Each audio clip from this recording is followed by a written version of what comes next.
तो प्यारे मित्रों, राजनीतिक में रहते हुए मोदी जी ने अपने 10 साल में क्या किया है।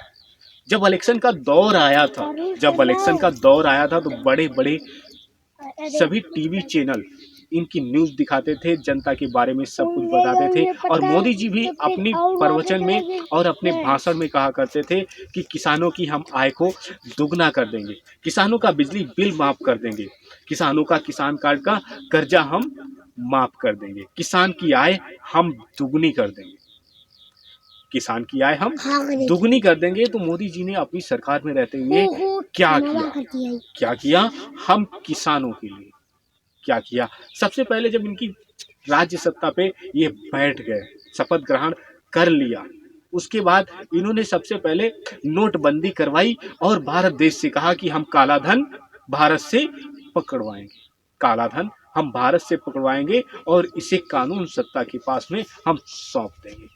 अब ये तो कोई बात नहीं जान पाया कि नोटबंदी में कितना काला धन मोदी जी ने अपने जेब में भरा, कितना कानून के जेब में भरा, इस बात को कोई भी नहीं जान पाया। उसके बाद कोरोना काल लग गया, उसके बाद कोरोना काल अपने देश में लग गया। उसके बाद मोदी जी ने कितना लोन लिया, कितना लोन भारत देश के नाम पे इन्होंने उठाया, कितना लोन भारत देश के नाम पे इन्होंने लुटाया। और उठा करके लोन इन्होंने क्या जनता को दिया, इन्होंने क्या जनता को दिया, नहीं दिया। जनता को दिया, किसी जनता के सपोर्ट में कोई काम किया, नहीं किया, किसी जनता के सपोर्ट में कोई काम किया, नहीं किया। मोदी जी ने इतना सारा कर्जा उठाने के बाद, इतना सारा कर्जा उठाने के बाद सिर्फ मोदी विदेशों की यात्रा और विदेशों के प्रधानमंत्रियों से मिलते रहे और विदेशों की यात्रा और अपने खाली सपने साकार करते रहे। जिस जनता ने भरोसा दिलाया था, जिस जनता को भरोसा दिलाया था कि हम आपके अच्छे दिन लाएंगे, हम आपके अच्छे दिन लाएंगे। मोदी जी के तो प्रधानमंत्री बनते अच्छे दिन आ गए, लेकिन जनता के अच्छे दिन कहाँ आए, जनता के अच्छे दिन कहाँ आए। 10 साल पहले महंगाई का चार्ज इतना नहीं था, 10 साल पहले महंगाई का चार्ज इतना नहीं था जितना अब 10 साल में महंगाई का चार्ज दुगना हो गया, महंगाई का चार्ज दुगना हो गया। क्या मुझे कमेंट करके ये बताओ, किसान किसान की खेती या फसल की आय बढ़ी क्या, किसान के फसल की आय बढ़ी क्या, गेहूं की कीमत बढ़ी क्या, गन्ने की कीमत बढ़ी क्या, आलू की कीमत बढ़ी क्या, आलू की कीमत बढ़ी क्या, मक्के की कीमत बढ़ी क्या, चावल की कीमत बढ़ी, हाँ किस चीज की कीमत बढ़ी, मजदूर की मजदूरी बढ़ी क्या।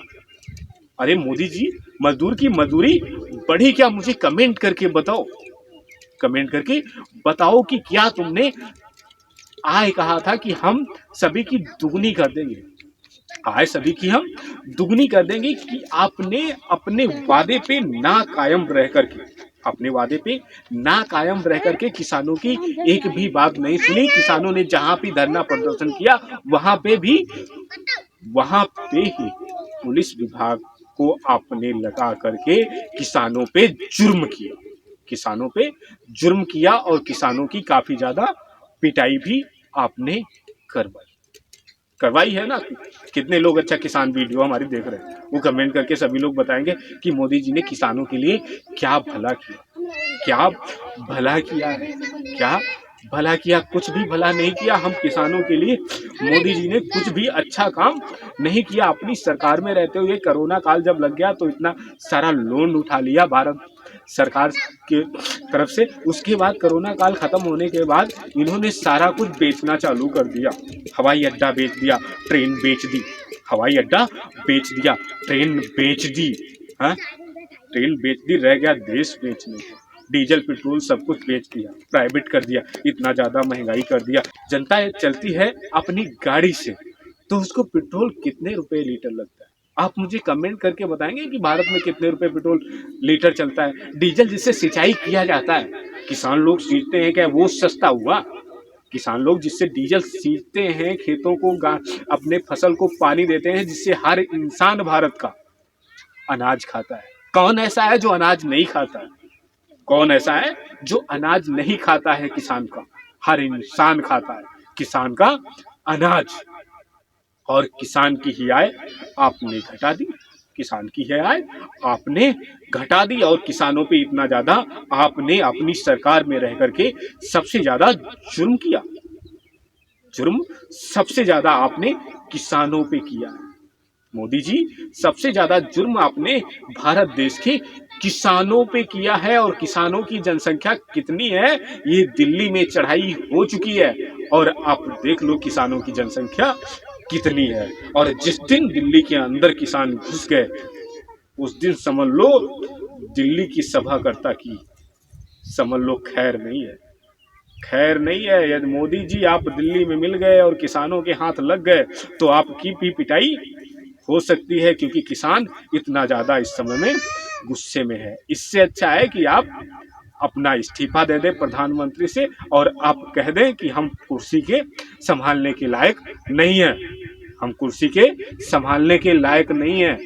खाली धर्म परिवर्तन से कुछ नहीं होता, खाली धर्म परिवर्तन से कुछ नहीं होता, बड़ी बड़ी धर्मों की बात करने से कुछ नहीं होता, धर्म पे लड़वाना कुछ नहीं होता। इस देश में भारत देश में तुम्हारा खाली हिंदू धर्म ही नहीं रहता, मुस्लिम धर्म भी रहता है, सिख धर्म भी रहता है, ईसाई धर्म भी रहता है, जैन धर्म भी रहता है, बौद्ध धर्म भी रहता है। क्या तुम्हारा खाली हिंदू धर्म ही हिंदुस्तान में रहता है? खाली तुम्हारा हिंदू धर्म ही रहता है भारत में? हिंदू धर्म खाली भारत में नहीं रहता है। यदि तुम हिंदू धर्म को लेकर के इतना ज्यादा राजनीतिक में आकर के फूल रहे हो और पांचों धर्म यदि एक साथ मिल गए, पांचों धर्म एक साथ में मिल गए और किसान भी भारत देश के एक साथ में मिल गए, तो आप मुझे क्या करोगे? गद्दी छोड़ के भाग जाओगे? गद्दी छोड़ के भाग जाओगे? जब आपकी सत्ता हटेगी, जब आपकी सत्ता हटेगी, जब दूसरी सत्ता आएगी, राज्य गद्दी पे बैठेगी, तब दूसरी सत्ता प्रधानमंत्री बनेगी, तो आपसे भी क्वेश्चन करेंगे कि आपने अपनी सरकार में इतना कर्जा लेकर के भारत देश के लिए क्या किया, भारत देश के लिए तुमने क्या अच्छा काम किया? क्या किसानों की बिजली माफ हुई? नहीं माफ हुई। किसानों का कर्जा माफ हुआ? नहीं माफ हुआ। किसानों की आय दुगनी हुई? नहीं दुगनी हुई। मजदूरों की मजदूरी बढ़ी क्या? नहीं बढ़ी। मजदूरों की मजदूरी बढ़ी क्या? नहीं बढ़ी। कुछ भी सस्ता नहीं हुआ, उल्टा आपकी जीएसटी के कारण देश में इतना महंगाई आ गया कि बंदा गांव का रहने वाला जो मजूरी करता है 200 रुपए की, जो मजूरी करता है 200 रुपए की, वो बेचारा क्या कमाएगा और क्या खाएगा? और क्या यदि उसके बच्चे बीमार हो जाएं, यदि उसके बच्चे बीमार हो जाएं तो वो कहां से पैसे लाएगा? कहां से वो पैसे लाएगा?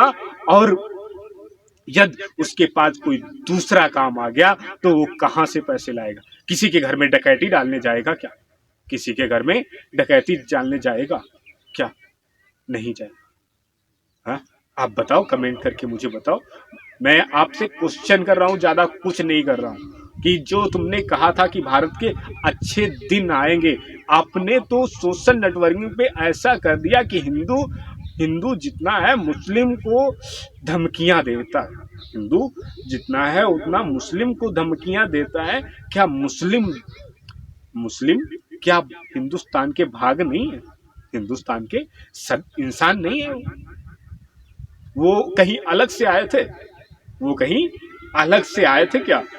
इस धरती पे जितना भी इंसान है, चाहे वो दूसरी दुनिया से बिलोंग करता हो, चाहे वो दूसरी दुनिया से बिलोंग करता हो, चाहे वो दूसरे देश से बिलोंग करता हो, यदि वो इंसान है तो उसे इंसानियत के रूप में माना जाना चाहिए, उसका सम्मान किया जाना चाहिए, तभी आप इंसान कहलाएंगे। बड़ी बड़ी बातें करने से कुछ नहीं होता यदि काम कुछ भी ना कर पाओ। कहते हैं ना कि कुत्ता भौंकता है परंतु जो भौंकता है वो काटता नहीं है, जो भौंकता है वो काटता नहीं है, और जो भौंकता नहीं है वो सीधा शिकार करता है, वो सीधा शिकार करता है। और मुझे सबसे ज्यादा इस बात के लिए अफसोस है कि किसानों का जो है कुछ भी इस सरकार ने भला नहीं किया है। और मैं तो सोशल नेटवर्किंग पे आजकल जो भी वीडियोस देखता हूं तो हिंदू मुस्लिम का झगड़ा लेकर के और भी ठनी हुई है। राम मंदिर क्या इन्होंने बना दिया। अरे चलो कोई बात नहीं, राम मंदिर तुमने बना दिया तो वो तो चलो कोई बात नहीं, कोर्ट का आदेश मिल जाने के बाद धर्म परिवर्तन में आप कुछ भी काम करवा सकते हो, उसका कोई अफसोस नहीं। लेकिन जो वादे तुमने किए थे, जो वादे तुमने किए थे निभाने के लिए, किसानों का हम सबसे ज्यादा देश के अंदर भला करेंगे और सबसे ज्यादा किसानों पे हम ध्यान देंगे। क्या किसानों पे तुमने ध्यान दिया? क्या किसानों पे तुमने ध्यान दिया? किसानों के बारे में कुछ भी तुमने बताया? हाँ, कुछ भी तुमने बताया? हाँ, नहीं बताया।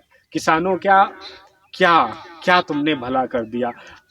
सन 2024 में इलेक्शन का माहौल फिर से आने वाला है, फिर से आने वाला है। इस बार तो मोदी जी आपकी सत्ता किसान टिकने नहीं देंगे, ये नरेंद्र कहानीकार का आपसे दावा है। इस बार आपकी सरकार को सत्ता में किसान बैठने नहीं देंगे। इतना किसान आपसे गुस्सा है, इतना किसान आपसे गुस्सा है। और किसान तो किसान, किसान तो किसान और भी धर्म आपसे गुस्सा है। जैसे मुस्लिम धर्म हो गया, आपसे नफरत करने लग गया है मोदी जी, आपसे नफरत करने लग गया है। सिख धर्म हो गया, वो भी आपके ऊपर काफी ज्यादा गुस्सा है। ईसाई धर्म हो गया, वो भी आपके काफी ज्यादा गुस्सा है। और जैन धर्म हो गया, वो भी आप पे काफी ज्यादा गुस्सा है। वो और बौद्ध धर्म हो गया, बौद्ध धर्म के इंसान भी आपसे काफी ज्यादा गुस्सा है। खाली आप हिंदुओं को लेकर के आप क्या पार्टी में फिर से जीत जाएंगे? फिर से जीत जाएंगे? नहीं जीतेंगे। और जब आप हारेंगे तो आपसे बजट लिया जाएगा, आपसे बजट लिया जाएगा। क्योंकि जो कर्जा लेता है, कर्जा यदि हम लेते हैं तो वह असूला हमसे ही जाएगा, ना तो हमारे घर वालों से असूला जाएगा, ना तो हमारे बच्चों से वसूला जाएगा। यदि हमारा कर्जा रह गया तो हमको भरना पड़ेगा अपनी जिंदगी में। यदि हम अपनी जिंदगी में नहीं भर पाते हैं तो कर्जा हमारे बच्चे भरेंगे। वही हाल मोदी जी का भी होगा जब मोदी जी की सरकार हटेगी राज्य सत्ता से। जब सरकार केंद्र सत्ता से इनकी हटेगी तो इनका भी हाल यही होगा। इनको भी जब कोर्ट आदेश देगा कि जब तुमने इतना खर्चा पैसा कहाँ किया और बजट जब बनेगा इनका तो उतना पैसा मोदी जी को भरना पड़ेगा।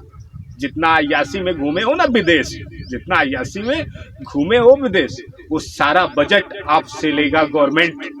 क्योंकि गवर्नमेंट से बड़ा कोई नहीं होता है, गवर्नमेंट से बड़ा कोई नहीं होता है। ये कुर्सी और राजनीति सिर्फ 5 साल रहती है और ये संविधान हमेशा रहा है और चलता रहेगा। ये कानून हमेशा अपनी बातों पे निर्भर रहता है और हमेशा फैसले की ही बात करता है। वही काम मोदी जी तुम्हारे साथ में भी होगा, वही काम तुम्हारे साथ में भी होगा। और तुम्हारा भी कहते हैं कि पाप का भंडा जब भर जाता है तो फूटता जरूर है। वो सन 2024 में आपका फूट जाएगा, वो आपका सन 2024 में इलेक्शन में आप देख लेंगे कि आपका भंडा फूट ही जाएगा, आपका भंडा फूट जाएगा। और आप इलेक्शन में आएंगे 0/0, खाली हिंदुओं की वोट पाएंगे, बाकी किसी की भी वोट नहीं पाएंगे। हिंदू में भी जो जनरल कैटेगरी के लोग आते हैं, हिंदू में जो जनरल कैटेगरी के लोग आते हैं वो भी आपको से सहमत नहीं है, वो भी आपसे सहमत नहीं है। और क्योंकि और किसान सभी धर्मों में, किसान हिंदू धर्म में नहीं है क्या? हिंदू धर्म में नहीं है? ऊंचे जातियों में नहीं है क्या? ऊंचे जातियों में भी है। और जो महंगाई तुमने की उससे सबसे ज्यादा इन सभी को दिक्कत है, इन सभी को दिक्कत है। आपने दिल्ली में रह करके, आपने दिल्ली की सरकार में रह करके आपने पूरे भारत को कंट्रोल में किया। आपने भारत की बात, अपनी बात को रखना, मन की बात तुमने चैनल चलाया था, अपनी बात को रखना मुद्दा नहीं होता, अपनी बात को रखना मुद्दा नहीं होता। समझदार इंसान वही होता है जो दूसरे की बात सुने और उस पे निष्कर्ष निकाले। जैसे कोई प्रश्न पूछा जाए और उसका आंसर दे दे, वो क्या होता है? स्कूल का विद्यार्थी होता है, उसे कहते हैं पढ़ा लिखा एक इंसान, उसे कहते हैं पढ़ा लिखा एक इंसान। आप तो खाली राज्य सत्ता चलाने वाले हो और देश को अखंड भारत बनाने वाले, अखंड भारत इस देश को मत बनाओ। यदि देश का यदि फौजी जिस दिन इस बात को तो समझ रहे हैं, फौजी भी समझ रहे हैं, वीडियोस ऐसी बात नहीं मोदी जी की कि फौजी वीडियोस नहीं देखता है और फौजी किसी की भी नहीं सुनता, फौजी किसी की भी नहीं सुनता है। और यदि कोई भी तुम गलत काम करोगे, यदि कोई भी तुम गलत काम करोगे तो फौजियों की तो जानते हो कैसी उनकी बात होती है और कैसा उनका व्यवहार होता है और कैसी उनकी शिक्षा होती है और कैसी उनकी ट्रेनिंग होती है। वो सीधी बात करते हैं, सीधी बात वो करते हैं, ना उनका कहना मानने पे वो मारते भी हैं, ना उनका कहना मानने पे वो मारते भी हैं। और हो सकता है या ज़्यादा बदतमीजी करोगे तो फौजी जान से भी मार देते हैं, जो देश के लिए खंडित करने का काम करता है। वही काम कर रहे हो मोदी जी तुम अपनी सरकार में रह करके, हिंदू मुस्लिम का झगड़ा करवाओगे राजनीतिक में रह करके और भारत को अखंड भारत बनाओगे तो ये हिंदुस्तान का बच्चा बच्चा शांत नहीं बैठ। और जब बच्चा बच्चा इस बात को जानेगा तो आपसे काफी ज्यादा नफरत करेगा और आपके ऊपर थूकेगा भी और आपको सत्ता से भी हटा देगा। आपको सत्ता से हाथ धोना पड़ेगा सन 2024 के इलेक्शन में। अच्छा, कौन कौन मोदी जी के साथ है और कौन कौन नरेंद्र कहानीकार के साथ में है, वो कमेंट करके सभी लोग बताएंगे।